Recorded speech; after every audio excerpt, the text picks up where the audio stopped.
25 ways to be less dumb. Today, I will walk you through the 25 most common ways your brain tricks you into believing, thinking, and doing stupid stuff. This, however, is especially important when we invest, since dumb decision can end up costing us a lot of money. This video was inspired by the lecture named The Psychology of Human Misjudgment given by Charlie Munger. The full lecture is available on YouTube. Number 1. Reward/punishment super response tendency. People know about this one, but they often underestimate the power of positive and negative reinforcement in terms of the power it has to actually shape yours as well as other people's behavior. Example, you missed a spot. This would be super demotivating since you already tried your best to clean and then you get a negative remark about one spot. On the other hand, if someone compliments your shirt and you're not used to getting compliments, you might end up wearing that shirt every single day. Probably a bad idea though. Number 2. Liking/loving tendency. We often turn a blind eye on negative aspects of things or people we look up to. The most obvious example is when you have a crush and you can't see any of the countless flaws until a couple of months into the relationship. Number 3. Disliking/hating tendency. We ignore the good sides of things people we do not like. So this is basically the opposite of the rose-tainted glasses. We have poop-tainted glasses, where if we get this feeling that we don't like someone, we will tend to interpret all of the behavior they do in a negative light. Number 4. Doubt/avoidancy tendency. Doubt tends to be painful, so instead of properly considering what to do, we just quickly reach a decision and move on. This is especially true for me. I have a huge problem with procrastination, as most other people, and I tend to find that it's most often because I am unclear with what I need to do to accomplish what I want to accomplish, so instead I just do something else and try to avoid it. Number 5. Inconsistency/avoidance tendency, aka confirmation bias. Now this is a big one. Change is hard. It's really hard to take what you learn and change your opinion about things, but it's very, very important. I think we can all name a couple of examples of this one. When it comes to politics, people tend to use this a lot. When it comes to any belief, faith, opinions, this one is very prevalent. What happens is that you hear one thing one time and you accept it as something that's probably true, and then you start looking, without even realizing it, you start looking for further evidence that supports the point that you're already holding. And on the other hand, you reject anything that disproves the point that you're already holding. Number 6. Curiosity tendency. We are all curious by nature. Yikes. Often useful, but can be harmful. Example, social media feeds. So this is that reward loop you have when you try out new behavior that rewards you, but sometimes, for example, with the feed, your brain just keeps firing dopamine. Give me the phone. You're not getting the phone back till you get your shit together. And you just keep on scrolling, and all of a sudden you wasted several hours of your life, and this happens on a daily basis. I snatched the phone. He broke down. He said, "Come on, daddy, don't do me like that." Is it worth it? I'm not going to take a stance, but you probably know the answer. Number 7. Kantian fairness tendency, aka the golden rule. So basically this one refers to us often expecting the world to be just and then acting very upset when injustice occurs, even though we are perfectly aware of all of the injustice that occurs on a daily basis. Or not perfectly aware, but we know that the world isn't fair by any stretch of the imagination, so why would we expect it to be? Rather, it is better to expect it to be unjust and be positively surprised if it is just from time to time, and try to manage your mood and behavior accordingly. Number 8. Envy/jealousy tendency. So this is the classic wanting something someone else has. This one can lead to all sorts of troubles. Comparing yourself doesn't really work. I mean, competing is fine, but like when you actually get envious, it doesn't lead to any good results. Number 9. Reciprocation tendency. aka foot in door technique. This is a classic door salesman technique. The basic idea here is that if you first get someone to agree to a small request, they are more likely to agree to a larger request later on. Number 10. Influence from mere association tendency. If you see an object in relation to something positive, this will reflect positively on how you feel about the particular object as well. So Pepsi did a fantastic branding job using this technique back in the 90s, I think, by linking Michael Jackson and his music. Even though Michael Jackson didn't even like Pepsi at all, he never drank it, but they paid him to show the Pepsi products next to his music, and apparently they were able, by this move alone, to basically cut out a huge part of the soft drink market, which had previously been dominated completely by Coca-Cola. Number 11. Simple pain-avoiding psychological denial. Simply denying the truth because it causes pain. Maybe you don't believe something about your parents or yourself or someone you like, even though a part of you sort of knows it's true, but you avoid it and don't want to believe it. Number 12. Excessive self-regard tendency, aka Dunning-Kruger effect, or the simple overestimation of your own abilities. Personally, I suffer from this gravely, often, and with quite detrimental consequences from time to time. And very similar to that, we have number 13, over-optimism tendency, the possibility effect. In other words, people tend to believe that things will work out in the end and maybe take less active steps in order to fix a situation. In relation to this, also like a big overestimation of the odds. Take as an example the lottery. The odds of winning that is astronomical, and even though people might know that logically, they still feel like they could win it. Number 14. Deprival super reaction tendency, basically loss aversion. The pleasure from earning 10 euros, dollars, pounds is lesser than the displeasure from losing 10 euros. Basically, pain motivates us way more than pleasure in an equal amount. And that is very useful to keep in mind when trying to motivate yourself as well.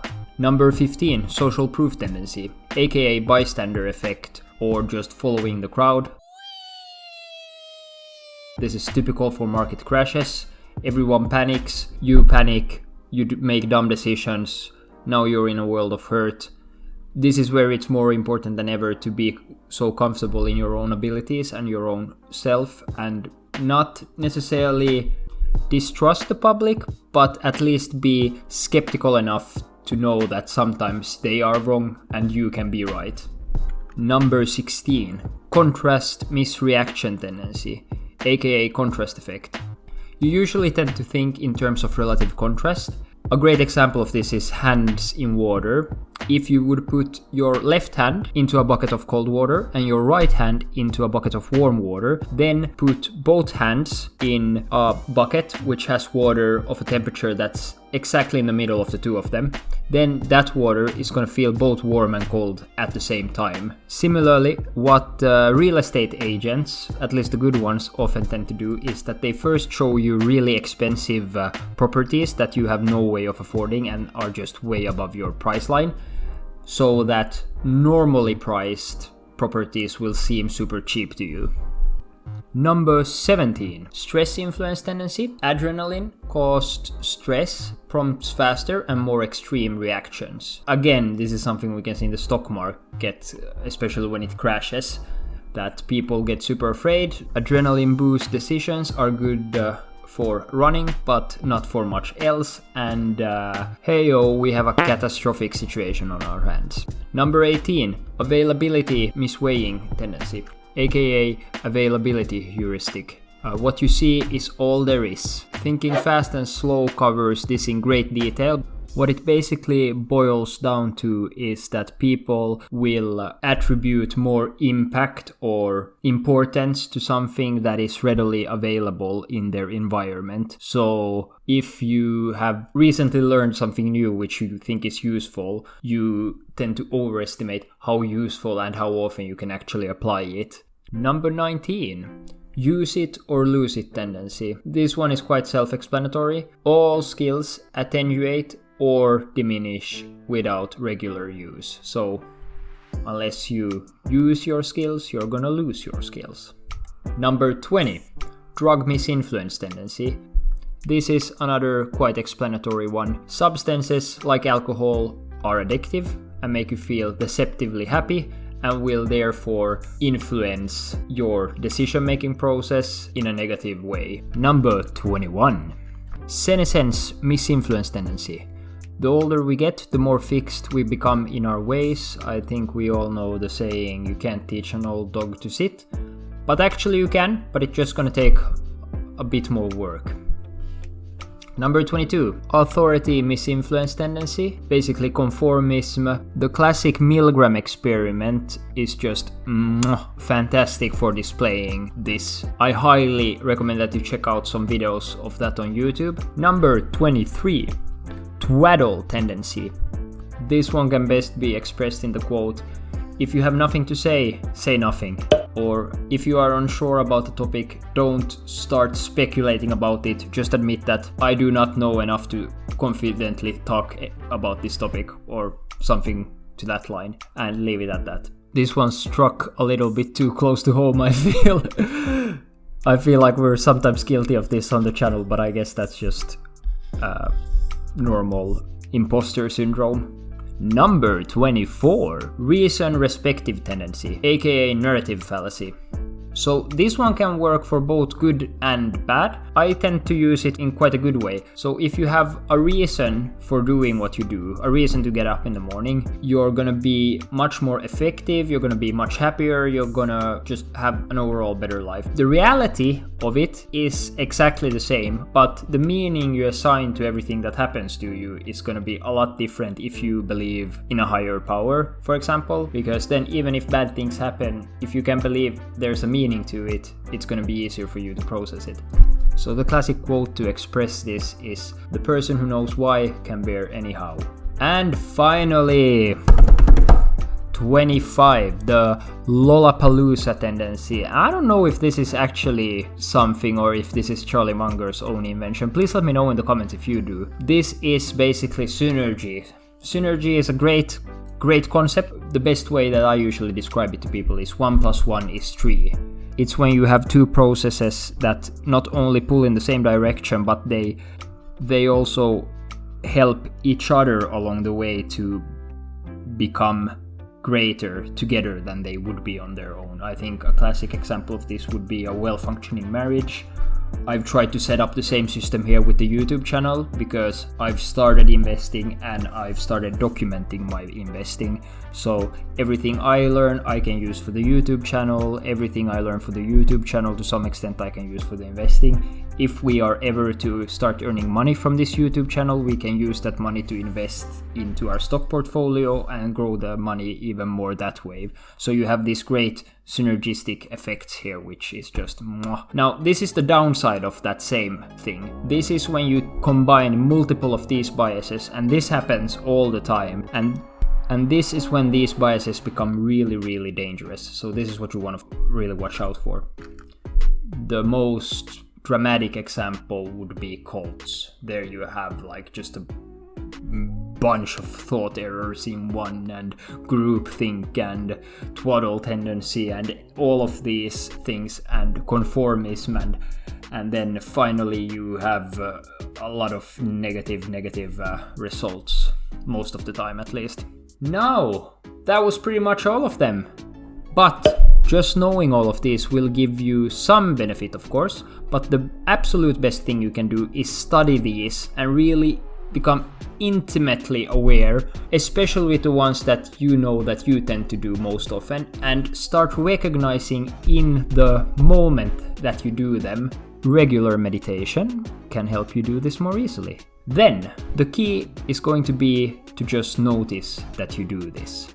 Don't try to avoid doing them. Don't try to fool yourself into believing that you don't do them at all, or that you can ever reach such a state that you don't perform these thought errors. What we can do is, through meditation, through just trying to become more aware of your own thought processes, whenever you do notice that you have made one error, you can just relax, take a second, and think again of what you just did. If you just made a decision based on any of these errors, reconsider, maybe talk to someone else who's very familiar with the subject, and through this process you can make better decisions, hopefully. An example in my life that I try to use. As I said, I tend to suffer gravely from both over-optimism as well as excessive self-regard, aka overestimating my own abilities. Therefore, I do not allow myself to buy stocks when I'm excited, or at least I try not to. If I'm excited about a stock, I have to wait a little bit before I can buy it. Also, I try to bounce ideas as often as I can of Markus, because I know he's more well-rounded, so to speak, than I am. So that tends to help me at least a lot. Now, if this felt like too much of an abstract video and you want some more down-to-earth advice that you can really use when you invest, then I recommend that you check out this playlist called How to Invest in Stocks, which will be linked right here as well as in the description. Now, as always, happy investing, and thank you so much if you made it all the way here.